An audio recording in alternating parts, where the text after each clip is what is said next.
Buenos días, estamos con el estudio de Marcos, capítulo 3. Vamos a leer hoy desde el versículo 7 y pasamos a comentarlo. Adelante, Josi. Marcos 3, versículo 7. La multitud a la orilla del mar. Mas Jesús se retiró al mar con sus discípulos y les siguió gran multitud de Galilea y de Judea, de Jerusalén, de Idumea, del otro lado del Jordán y de los alrededores de Tiro y de Sidón, oyendo cuán grandes cosas hacía. Grandes multitudes vinieron a él. Y dijo a sus discípulos que le tuviesen siempre lista la barca, a causa del gentío, para que no le oprimiesen, porque había sanado a muchos, de manera que por tocarle, cuantos tenían plagas caían sobre él. Y los espíritus inmundos, al verle, se postraban delante de él y daban voces diciendo: Tú eres el Hijo de Dios. Mas él les reprendía mucho para que no le descubriesen. Elección de los 12 apóstoles.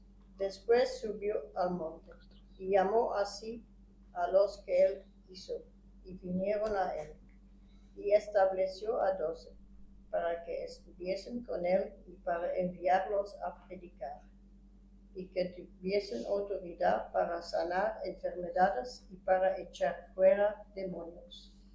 A Simón, a quien puso por sobrenombre Pedro, a Jacobo, hijo de Zebedeo, y a Juan, hermano de Jacobo, a quienes apellido Boanerges, esto es, hijos del trueno, a Andrés, Felipe, Bartolomé, Mateo, Tomás, Jacobo, hijo de Alfeo, Tadeo, Simón el cananista, Judas Iscariote, el que lo entregó, y vinieron a casa. Vale, paramos ahí. Bien. Paramos en el versículo 19.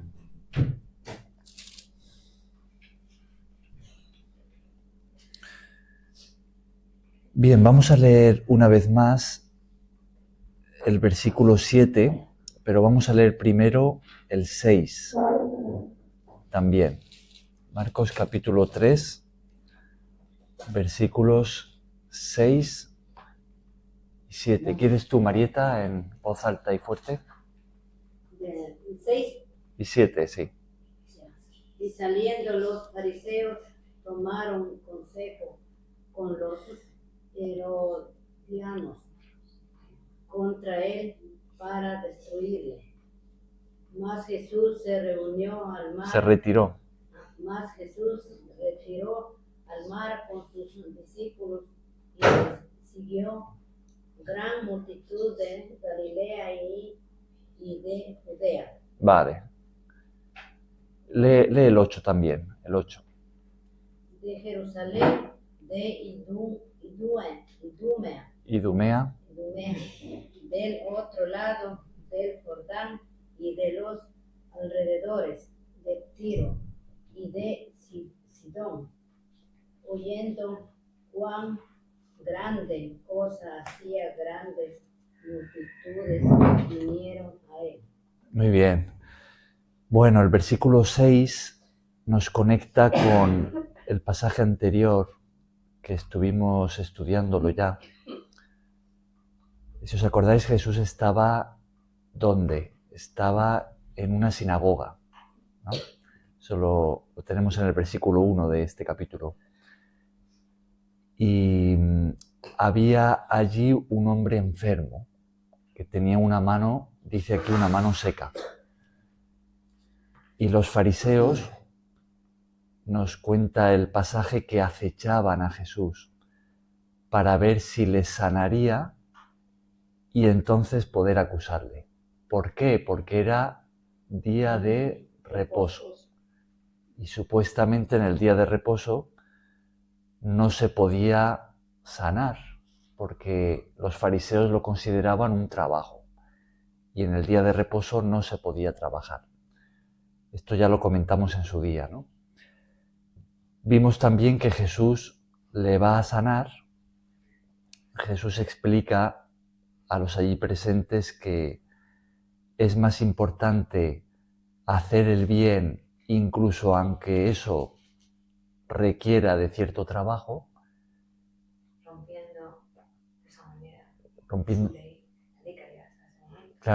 rompiendo la interpretación que ellos tenían del día de reposo, pero era más importante salvar una vida que no hacerlo por cumplir con esa ley o esa interpretación de la ley.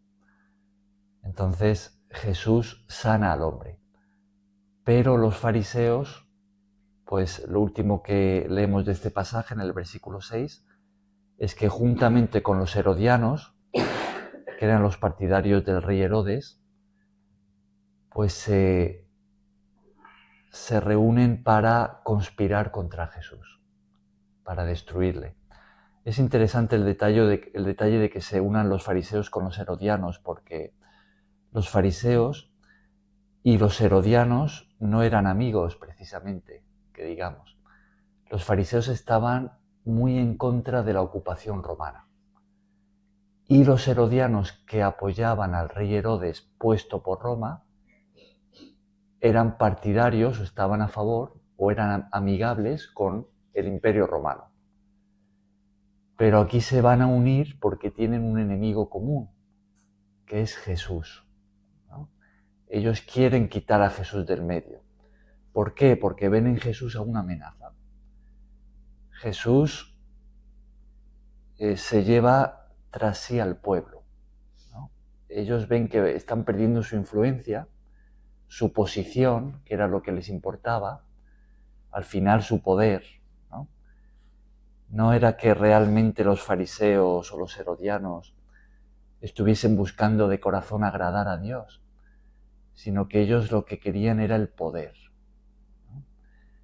Entonces, fijaos el contraste, ¿no? El versículo 6 nos dice que toman consejo para destruir a Jesús, y en el versículo 7 y 8, que hemos leído de nuevo, nos dice que Jesús se retira al mar con sus discípulos.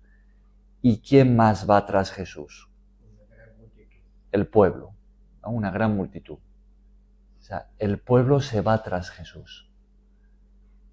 ¿Por qué seguía el pueblo a Jesús? ¿Por qué? Que estaba haciendo muchos milagros y para escucharle, ¿no? Lo que él predicaba. Ajá. Sí. Fijaos en el versículo 8, dice, oyendo, al final del versículo, ¿no? Cuán grandes cosas hacía, grandes multitudes vinieron a él.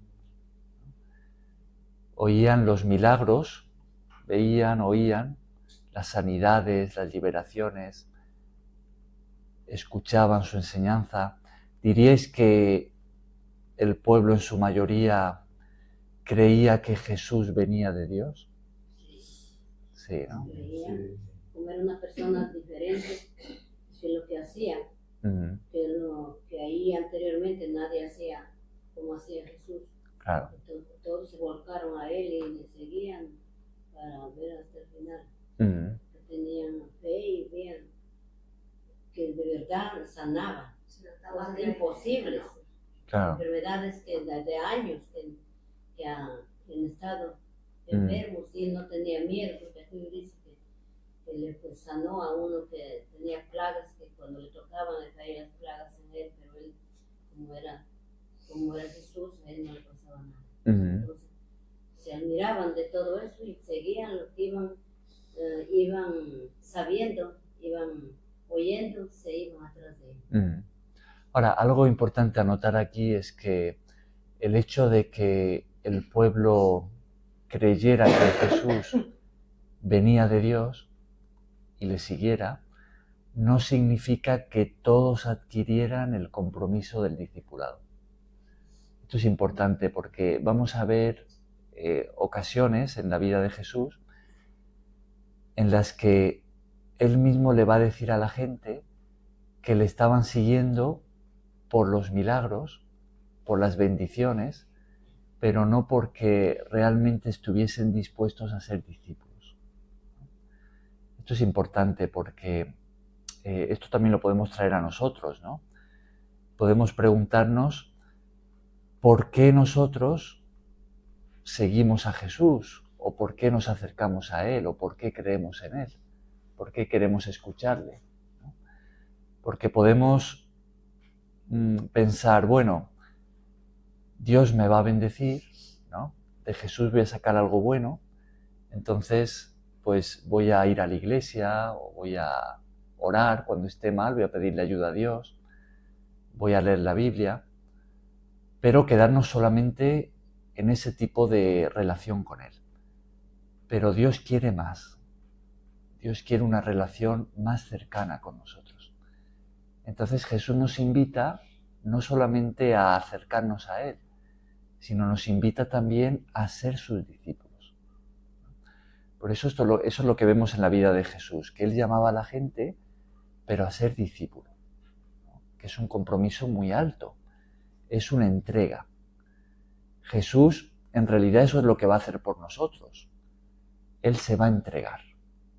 No solamente en su vida, dedicándose a servir, a enseñar, a sanar, a hacer el bien por amor a nosotros, por amor a la gente que estaba allí, sino que va a dar la vida en la cruz. Él se va a entregar por completo. Y ese es el mismo tipo de nivel de amor que Él va a pedir de aquellos que le quieran seguir. Es que también nos entreguemos a Él. Ese es el tipo de compromiso que Él pide de nosotros. Y esto es algo personal. Esto es algo que yo puedo hablaros al respecto, pero no puedo obligaros a tomar ese tipo de compromiso. ¿Por qué? Porque es algo que tiene que salir del amor. Se tiene que hacer por amor. No puede ser por obligación, por imposición. Entonces ya no serviría. Tiene que ser por amor. Pero esa es la invitación de Jesús, que Él nos hace a todos nosotros. Bien, entonces vemos que las multitudes se iban tras Jesús. Fijaos en la expresión esta del versículo 8, que dice, oyendo cuán grandes cosas hacía. Oyendo, ¿no? Si la gente oía lo que Jesús hacía, ¿qué era lo que estaba pasando? ¿Por qué la gente oía? Porque todos comentaban. Todos comentaban lo que él hacía. Ajá. Y era tantísima la gente que le seguía, que él se tenía que adentrar en el mar con sus discípulos, porque si no, pues, era la única manera de estar un poco retirado para que no se echaran. sí, O sea que la gente comentaba. todos comentaban. Podemos pensar, por ejemplo, en aquellos que habían estado enfermos y habían sido sanados por Jesús. ¿Qué pensáis que harían esas personas? Pues comentar y otros ir también. Claro, ir a contar a todos, ¿no? Sí. A la familia, a la ciudad, al pueblo. Oye, y la gente también se daría cuenta. Y los que, imaginémonos en aquellos que conocían, por ejemplo, al paralítico que Jesús sana, que le llevan cuatro amigos, pero en su pueblo había mucha gente que le conocía, seguramente todo el pueblo. Este es el paralítico del pueblo, ¿no? Y al verle entrar caminando, imaginaos en el impacto que eso producía, ¿no? Todo el pueblo sabía que ese hombre había sido sanado. Y claro, se acercaban a él, oye, ¿qué ha pasado? Y él decía, Jesús me sanó.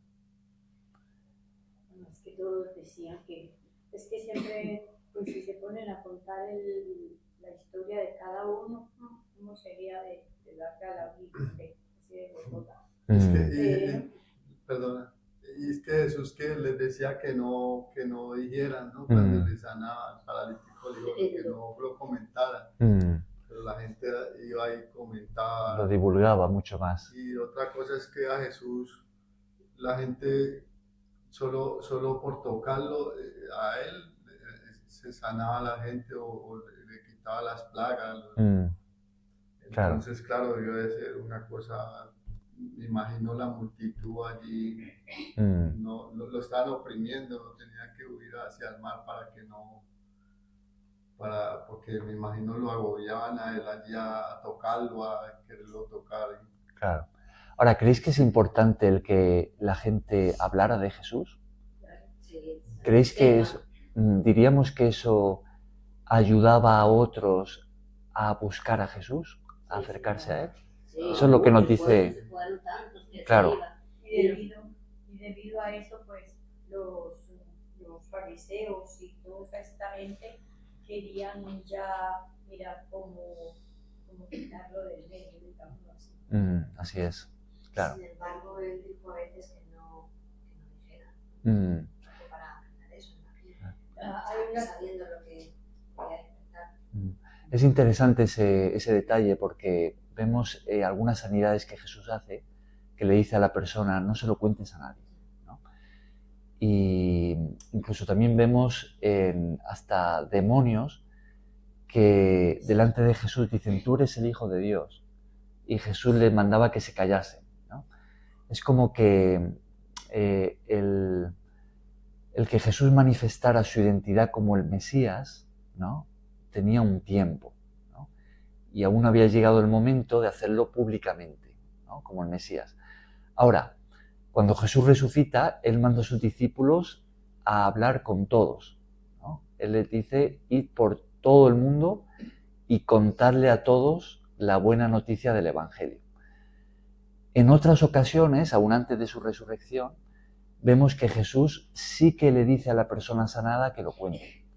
Por ejemplo, si os acordáis, Jesús libera a un endemoniado si no recuerdo mal, en Gadara, y la gente del pueblo tiene miedo y le pide a Jesús que se vaya, que no se quede allí. Entonces, pues Jesús se va a retirar. Y el hombre que ha sido liberado le dice a Jesús, oye, déjame ir contigo. Y Jesús le dice, no. Dice, quédate aquí. A mí no me quieren que yo me quede porque la gente tiene miedo, pero tú quédate y cuéntale a todos lo que Dios ha hecho contigo. Entonces nos dice que ese hombre... ¿Cómo? El caso de los 10 leprosos. Ajá. Él dijo que vaya y cuente. Ajá. ¿Y de qué tenían miedo? Pues tenían miedo seguramente de un poder sobrenatural que no entendían. Porque cuando Jesús libera al endemoniado, los demonios se van a los cerdos que estaban ahí paciendo y todos los cerdos se precipitan al mar por el acantilado y se mueren. Y los pastores salen huyendo aterrados. Y van al pueblo, cuentan lo que ha pasado, sale la gente y le piden a Jesús que se vaya. ¿Cómo chillarían esos animales al sentir esos demonios dentro de ellos? Yo creo que estaban aterrados esos animales, lanzarían severos chillidos. Claro. Se lanzaron al mar. Esos animales chillan muy... Preferían, parece que los del pueblo preferían a los cerdos que al endemoniado liberado, ¿no? Sí, como que le afligió más la pérdida del cerdo. Claro. Claro. Bien, entonces vemos que era muy importante que la gente hablara, porque eso hacía, nos dice aquí este versículo 8, que grandes multitudes vinieran a Jesús. ¿Por qué? Nos dice oyendo cuán grandes cosas hacía. Bien, vamos a traerlo a nosotros. ¿Creéis que es importante que nosotros también le contemos a otros lo que Jesús hace en nuestra vida? ¿Creéis que es importante? Sí, ¿no? Es muy importante. Claro. Poder transmitir la paz que te da cuando tú crees en Jesús. O sea, lo que Él transmite a uno, la tranquilidad. O sea, uno cuando uno tiene fe en Él, ¿no? Que cree, ¿no? Que cree, porque es lo que dice Cristian. Mucha gente estaba allí era para que lo sanaran, pero en realidad él quería que se entregaran a Dios, ¿no? O sea, uno creer, ¿no? Tener fe. Ese es así te esté pasando alguna desgracia o lo que te esté pasando, sabes que nosotros estamos de paso por esta vía y que Él nos ofrece vida eterna. Es Muy de verdad particularmente que... importante, porque se desconoce mucho, por muchas razones. Ajá. Siempre todo encuentro personal con Jesús, cuando nos damos cuenta de que Él nos llama y respondemos, nos hacemos sus discípulos, eso siempre va a producir un cambio en la vida, siempre. Primeramente un cambio interno, que Jesús lo llama nacer de nuevo. Y eso nos va a traer esa paz con Dios, ¿no? Y nos va a dar una relación con Él. Y vamos a ver cambios en nuestra vida, cambio en nuestro carácter, cambio en nuestra forma de ver la vida. Vamos a encontrar en nosotros un amor por las personas que antes no teníamos. Y muchas veces también en nuestro caminar con Jesús vamos a recibir bendiciones milagrosas de parte de Él, como puede ser una sanidad o suplir milagrosamente a nuestra necesidad de cualquier tipo, ¿no? Entonces, ¿estamos de acuerdo en que es importante que hablemos? Que nos acerquemos a otros, a familiares, amigos, vecinos, y les hablemos acerca de ese Jesús al que hemos encontrado, del cambio que Él hace en nosotros, hasta quizá de un milagro que hayamos recibido de Él. ¿Creéis que es importante que lo hagamos? ¿Que hablemos? Sí, ¿no? Sí. ¿Qué efecto va a producir en otros? Eso puede hacer que se acerquen a Jesús, ¿no? Que aumente su fe, que busquen a Jesús, como aquí, ¿no? Dice, oyendo cuán grandes cosas hacía, grandes multitudes vinieron a Él. Y lo mismo también podemos considerarlo.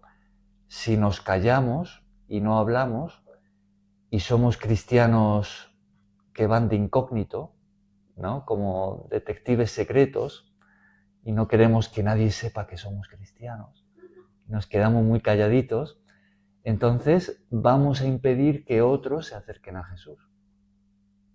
Si hablamos, es posible que alguno se burle. Es posible. Yo he descubierto en los últimos tiempos, bueno, antes también lo sabía, pero no, que hay que hablar, pero con cierta estrategia. Hay que tener cierto cuidado. El Señor nos dice que seamos. ¿Qué estrategia plantearías tú? Hombre, a mí me gusta mucho lo de inocentes como palomas y como serpientes. Como la piedra. Astutos. Astutos como serpientes. Que una cosa no quita la otra. Que si, por ejemplo, si uno ya ha hablado con alguien y hay una hostilidad de parte de esa persona, claro, pues quizá allí sí que es momento de callarse.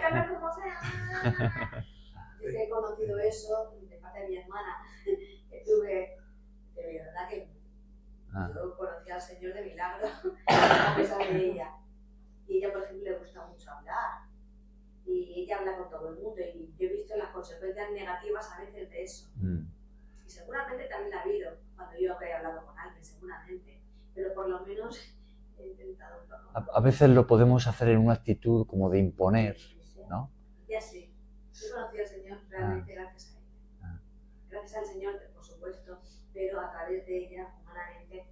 Lo que pasa es que me costó mucho porque... A veces intentamos empujar a la persona, ¿no? Y casi como imponerle que se convierta. Y eso no lo podemos hacer así porque tiene que ser por amor, ¿no? La conversión tiene que ser por amor. No puede ser por imposición. Pero a veces tenemos tanto eso de que queremos que alguien se convierta a Cristo que casi que se lo queremos imponer, ¿no? Y le agarramos.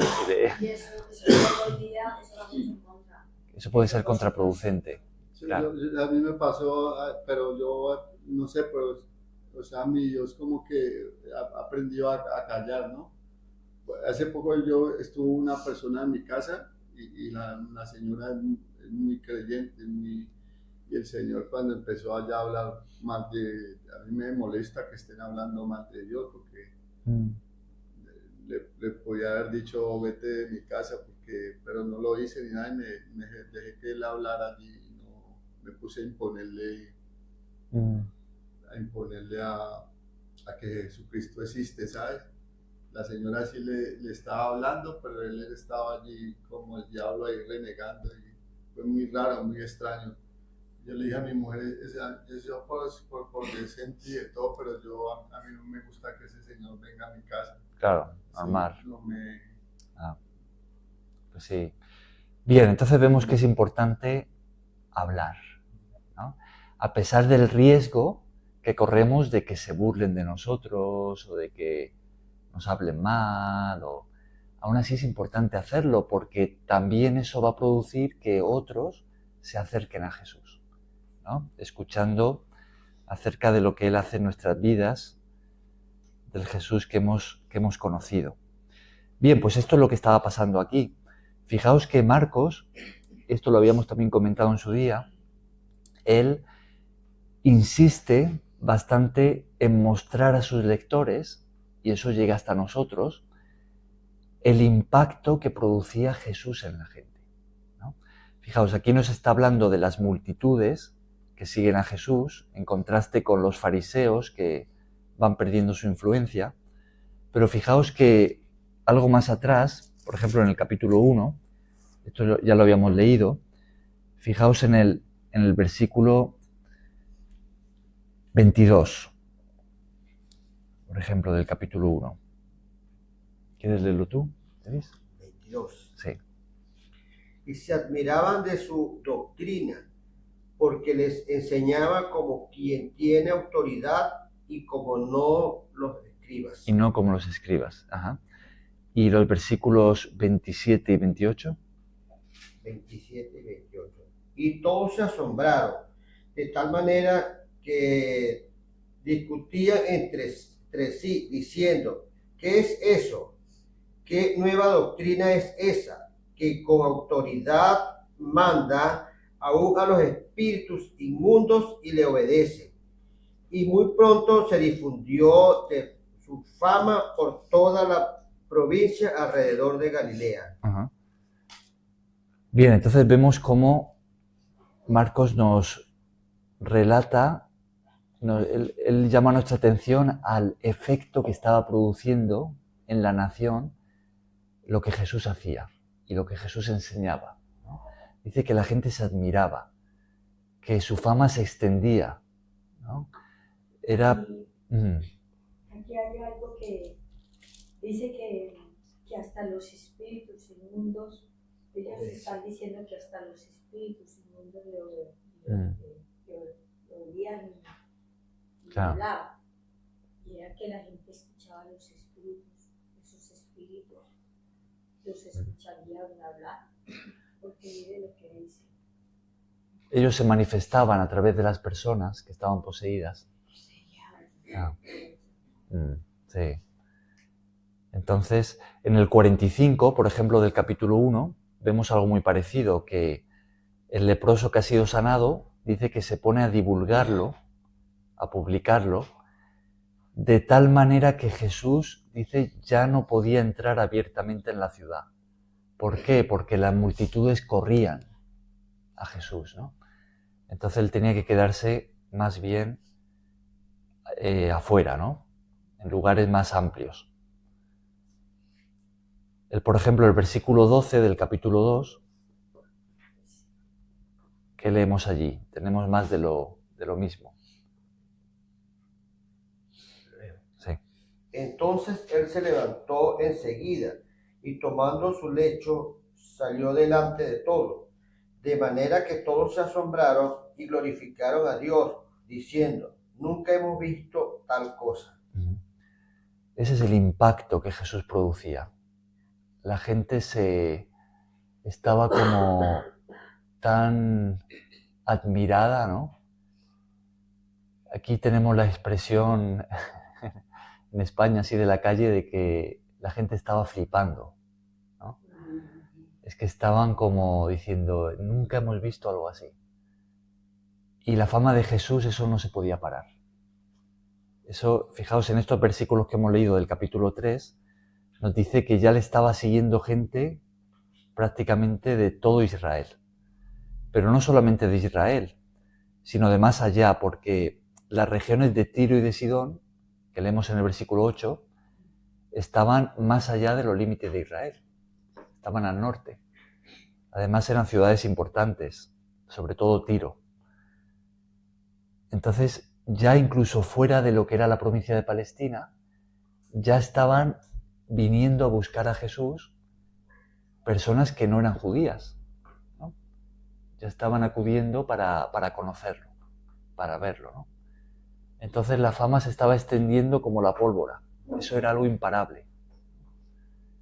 Y todos acudían para buscar a Jesús. ¿Cuál es la clave? En gran medida lo que decíamos, porque la gente hablaba. Entonces, eso ayudaba. Recordamos que en esta época no había internet, no había televisión, radio, ni siquiera había fotografía, ni se podían grabar en vídeo. Entonces era lo que la gente dijera. Entonces movía a otros a buscar a Jesús para comprobarlo con sus ojos, para ver, oye, ¿quién es este hombre? Y cada vez su fama se extendía más, porque Jesús no dejaba de sanar y de liberar, y la gente, el pueblo, reconocía en Jesús a alguien que venía de parte de Dios. Fijaos, por ejemplo, en los versículos 10 y 11, que también lo hemos leído, 9, 10, 11. Vamos a leerlo una vez más. Y dijo a sus ¿El discípulos, capítulo qué? 3. y dijo a sus discípulos que le tuviesen siempre lista la barca a causa del gentío, para que no le oprimiesen, porque había sanado a muchos, de manera que por tocarle, cuando tenían plaga, caían sobre él, y los espíritus inmundos, al verle, se postraban delante de él y daban voces diciendo: tú eres el Hijo de Dios.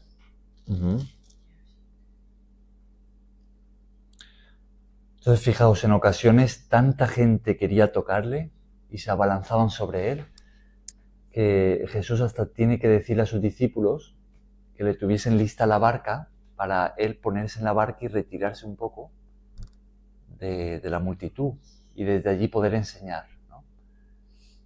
Por lo que estaba sucediendo, ¿no? Ajá. Por eso los fariseos y todos querían acabar con él. Querían destruirlo. Así es. Bien, ¿qué es lo siguiente que vamos a ver a Jesús hacer? También lo hemos leído, en los versículos 13 al 19. ¿Qué es lo que acontece allí? Elegir a los 12 apóstoles. 12 personas que él había elegido, él había pensado que podían acompañarle y ser sus discípulos. Fijaos, el versículo 13, ¿qué nos dice?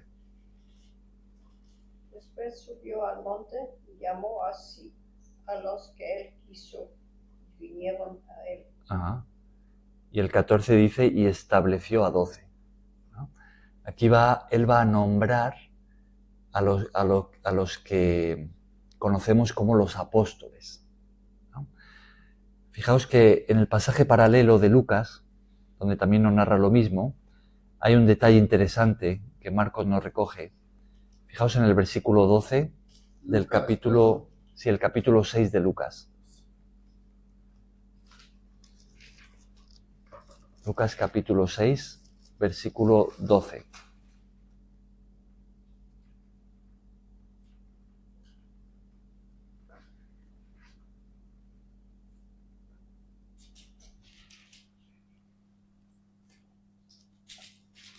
Lucas está justo después de Marcos.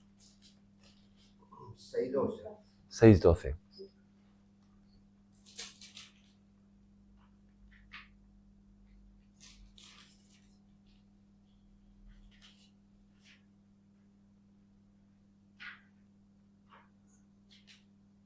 ¿Queréis leerlo? Lo leo. Sí. En aquellos días él fue al monte a orar y pasó la noche orando a Dios.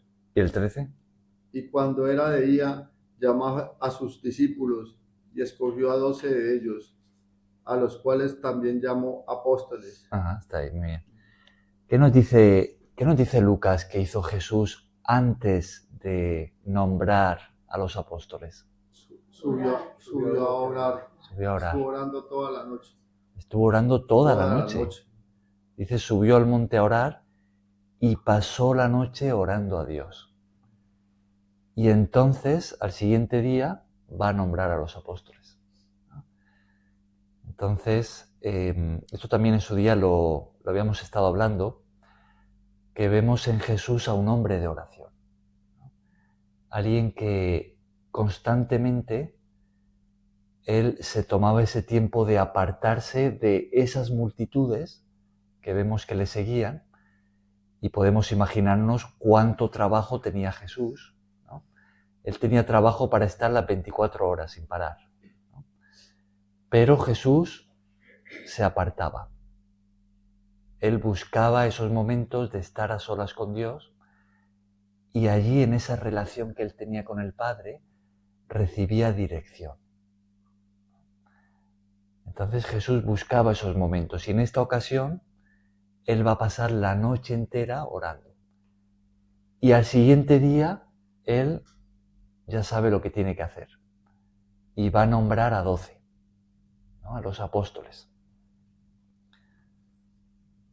Ahora, algo muy importante también que podemos resaltar de esto que hace Jesús es el ver que Jesús establece una comunidad.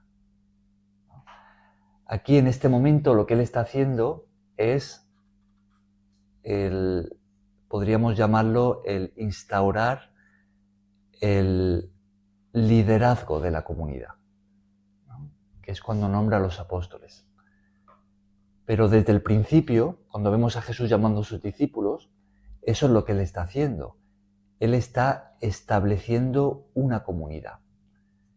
A esa comunidad, la comunidad de discípulos, la comunidad cristiana, ¿cómo le llamamos? ¿Qué nombre le daría Jesús después? Iglesia. A eso le llamamos la iglesia. Es decir, la iglesia realmente no es un edificio. Hoy en día, claro, decimos voy a la iglesia, ¿no? Y estamos pensando, pues, en un edificio al que vamos, donde nos reunimos para adorar a Dios, para... Nosotros ahora, pues, podemos decir que estamos en la iglesia. Los católicos, cuando piensan en la iglesia, pues piensan en edificios muy antiguos, algunos muy bonitos, ¿no? Que es la iglesia, ¿no? Pero para Jesús, la iglesia es la comunidad de discípulos, la comunidad cristiana. Y eso es lo que Jesús establece. Jesús, cuando él se marchó, eso es lo que él dejó. Él dejó una comunidad. Ahora, ¿por qué Jesús haría esto? ¿Creéis que para Jesús la vida del discípulo a la que él nos ha llamado debe hacerse en comunidad? ¿O creéis que también es posible ser discípulo de Jesús de una forma más bien individualista? ¿Qué pensáis? Yo creo que tiene que ser en comunidad, ¿no? Ajá. Él lo hizo. El ejemplo que nos da él es de comunidad. Uh-huh. Y él es el que da la autoridad para muchas cosas, porque a ellos les da autoridad de sanación, Uh-huh. de mucha... Y también lo importante de esto es que él, antes de elegir estos apóstoles, estuvo en comunicación con Dios, ¿no? Uh-huh. Y digo que lo importante de uno cuando uno tiene que tomar una decisión en su casa o para pedirle algo a mi Dios o para pedirle perdón, lo que es, algo que uno quiera, como te dijera, a veces nosotros elegimos como, no, yo me quiero ir de casa o me quiero ir para otra ciudad porque allá me va a ir mejor. Y a ese niño no quiere eso, si no es uno, ¿no? Entonces uno le dice a él que le ayude, ¿no? Que le diga si está uno en esa elección correcta, digámoslo así. Porque es lo que quiere Dios para nosotros, no lo que queramos nosotros. Claro, buscar Primero dirección. Dios que lo que nosotros queramos, a ver si lo explico bien, ¿no? Claro, sí, buscar esa dirección de su parte. Ahora, ¿qué opináis de la frase que no sé si la habéis escuchado? Yo la he escuchado muchas veces en realidad. Esta frase de yo soy cristiano, pero no necesito ir a la iglesia, ¿no?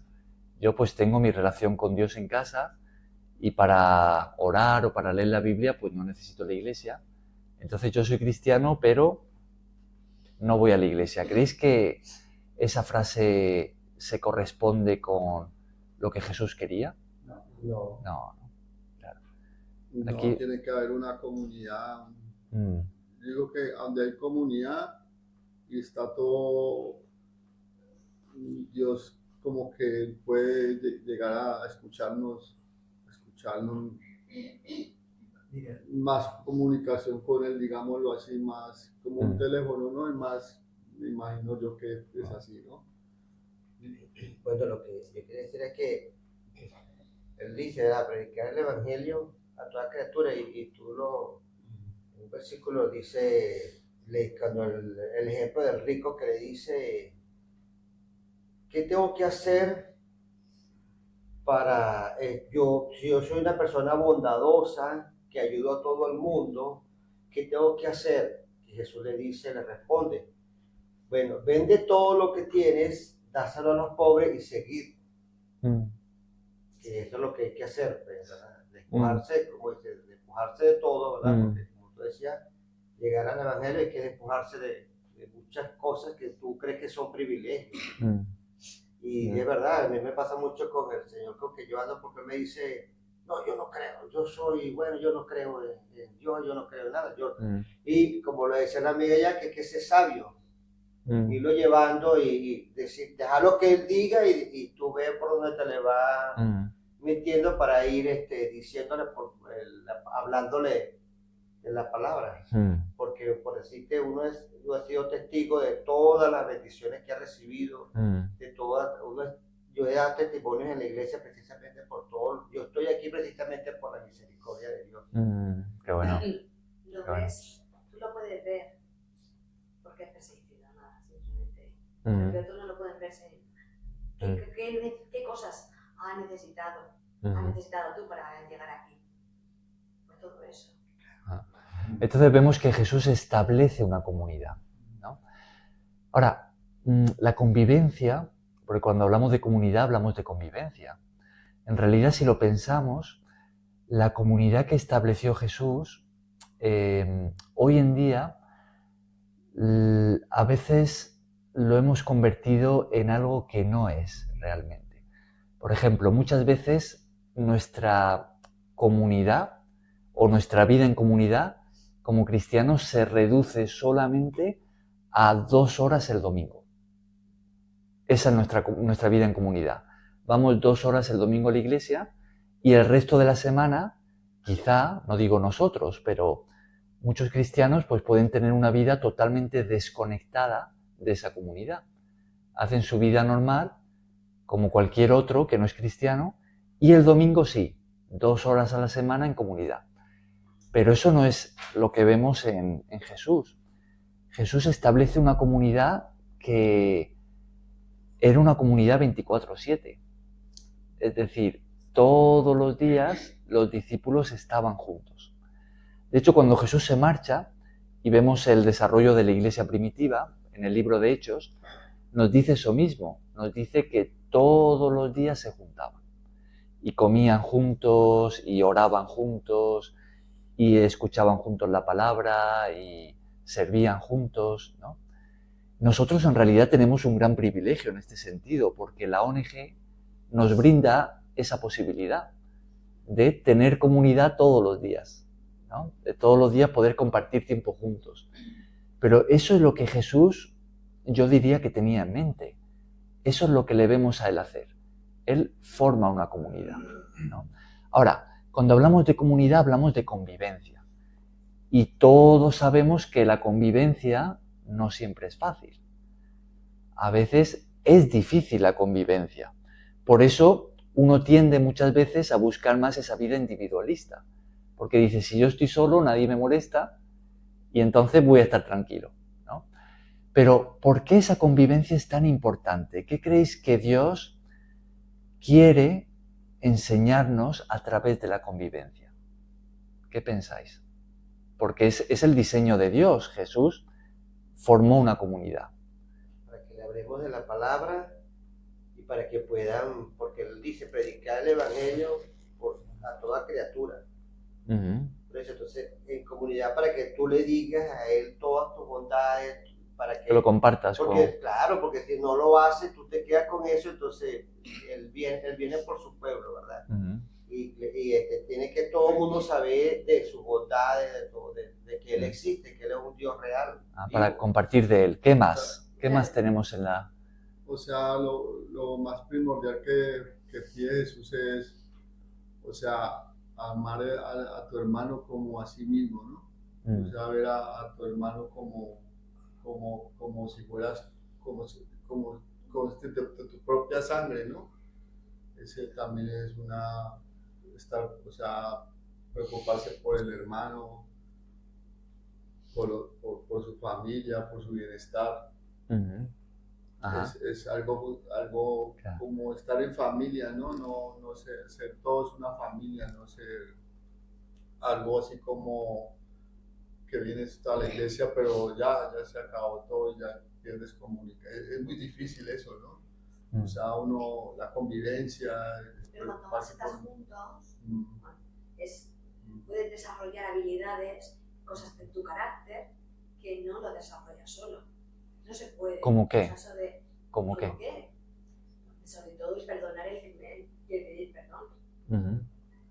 Perdonar y todo pedir pasa perdón. Por una gran parte de la vida. Señor, pasa por eso. Por ejemplo, porque cada uno, ahora por ejemplo ya tenemos muchas cosas hechas en nuestro carácter, entonces amoldarlo, aunque sea un ratito a otro, no es fácil. No es fácil, sobre todo que no lo encuentras fácil cuando en principio. No es fácil. ¿Qué más? ¿Os ocurre algo más de los beneficios de la comunidad? ¿Qué es lo que Dios, qué pensáis que Dios quiere hacer en nosotros a través de la comunidad? Yo pienso que a lo mejor es para conocernos más nuestros caracteres y también tener paciencia, porque varias veces, como decimos en la ONG, varias veces tener paciencia y saber también uno mismo reconocerse, saber uno mismo un poco controlarse. Entonces yo pienso que es para eso y bueno, para vivir en comunión como hermanos también, llevándonos unos a otros.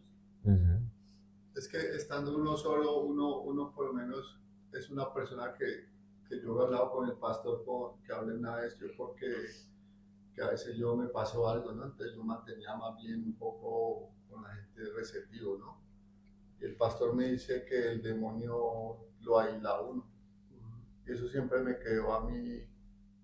Y dije, claro, es el demonio el que que yo no me manifieste, digámoslo así. Y al estar uno ya entre personas y todo eso, pues tú vas adquiriendo confianza, ¿no? Y vas hablando con las personas y todo, pero es difícil, o sea, llegar a uno a querer a sus hermanos, ¿no? Como a sí mismo, ¿no? Es lo más. Pero ahí por lo menos si vos te crees un perfecto o algo, un hermano tiene que decirle, no, mira, esto no está bien hecho, ¿no? Porque tú mismo no te puedes corregir, lo que tú dices, que tú ves de pronto un defecto en otra persona y tú te crees perfecto, pero otra persona te ve como este hombre tan imponente o tan... Entonces a veces, no sé, porque no tenga a Jesucristo en su corazón. Yo lo que me refería ahora que cuando llegó este hombre a mi casa, es mi Dios que no me hizo, o sea, ser grosero con él, ¿no? Sino de callar. Y yo vi en eso, es joder, me quedo callado y luego que él hable y se exprese y diga sus tus barbaridades. Y yo callé, no me puse a contradecirle. Y es muy bonito eso, que no tenga que callar, así el otro esté enfadado y que yo soy el rey, y yo soy Fidel Castro, y yo soy... Tatiana, sí. Sí, sí. Vivir en la comunidad le hace a una persona más seguro, rodeado de la gente que conoce a Dios, que protege del mundo. El mundo es intranquilo, es amenazante. Y me parece que eso. Que da seguridad, ¿no? Da seguridad. Ajá, claro. Humildad. Importante, ¿no? Te enseña a bajarte a esa persona, al nivel de esa persona, como lo hizo Jesús. Claro. Es la humildad. Ajá. Es eso que yo me refiero, o sea, una persona está en tu casa gritando y de todo, y tú estás allí callado. Digo que eso venía aparte, después me puse a analizar esto y me era así en tiempos anteriores, le he dicho, no, hágame el favor y se me va de mi casa. Y no, Pero sí. Una canción muy bonita que dice, somos el pueblo de Dios, somos un pueblo especial, nacidos para anunciar las virtudes de aquel que nos llevó a su luz. Sí, Ese es el pueblo de Dios. Claro, claro. La Biblia le da a la iglesia, a la comunidad cristiana, un sentido de pueblo, y también, y esto lo veremos en este mismo capítulo 3 al final, otro día, también le da un sentido de familia. La Biblia habla, Jesús habla de su comunidad, de la iglesia, como de su familia. Esto lo comentaremos porque en este mismo capítulo aparece, al final del capítulo. Entonces, bien, habéis tocado algunos puntos muy importantes de lo que la comunidad, vamos a decir, los beneficios de la comunidad, ¿no? ¿Por qué Dios pensó en que la vida cristiana fuera así? Yo diría que sin duda uno de los más importantes es que en la comunidad aprendemos a amar. Amar se aprende en comunidad. Cuando uno está solo no puede aprender a amar, puede aprender a amarse a sí mismo, que eso no hace falta aprenderlo, que eso ya sale solo, ¿no? Pero en la comunidad se aprende a amar. En la comunidad también se aprende humildad, también, si uno quiere, claro. Esa es otra, porque uno puede formar parte de una comunidad, de la comunidad cristiana, y sin embargo en su corazón seguir viviendo, seguir estando solo, de una forma individualista. Entonces, en cuerpo está en la comunidad, pero su actitud es otra, ¿no? Él no va a dejar ni que le corrijan, ni que nadie le diga nada, ni tampoco va a aprender a sacrificarse por otros, ni a ser paciente, ni amar, ¿no? Claro. Se encuentra. Claro. Así se encuentra en la comunidad. Por eso debe conocerlo y saber convivir. Entonces Dios nos quiere en comunidad, en cuerpo y en alma también.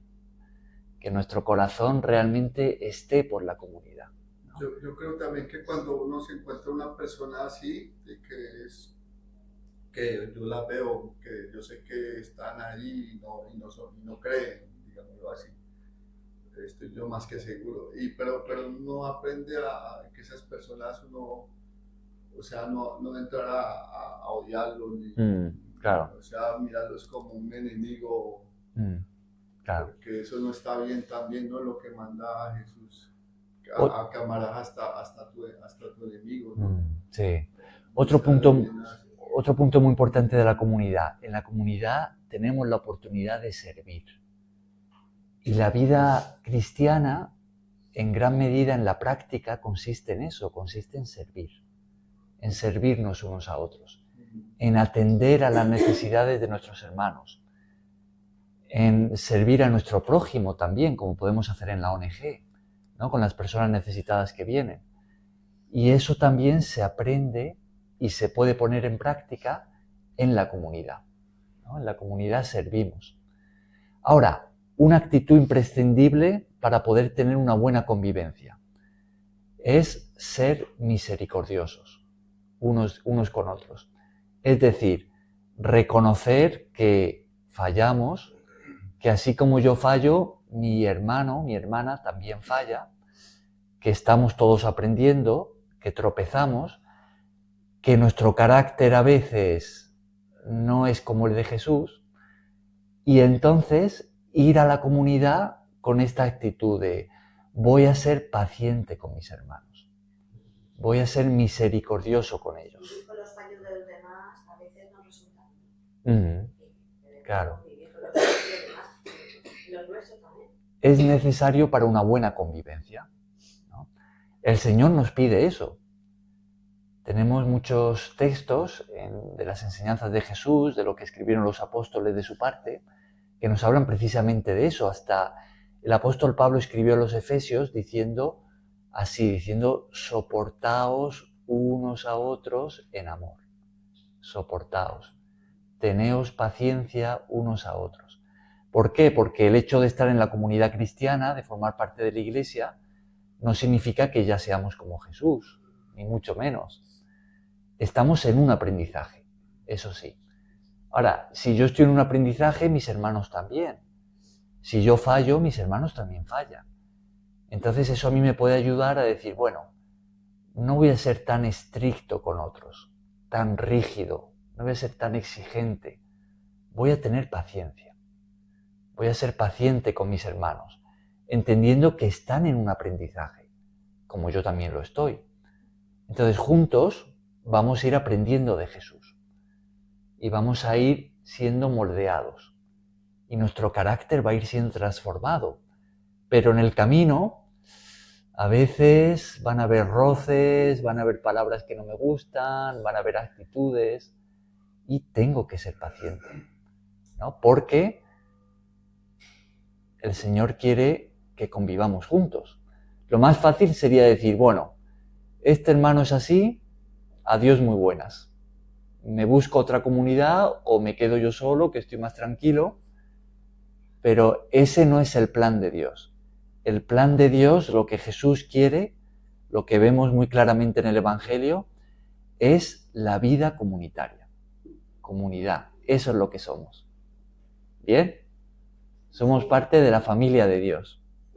Bien, continuaremos con este tema, porque este capítulo tiene más para decirnos, pero ya por el tiempo lo dejamos hoy aquí, y mañana, si Dios quiere, continuamos con el mismo tema.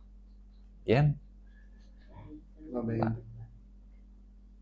Aprendiendo.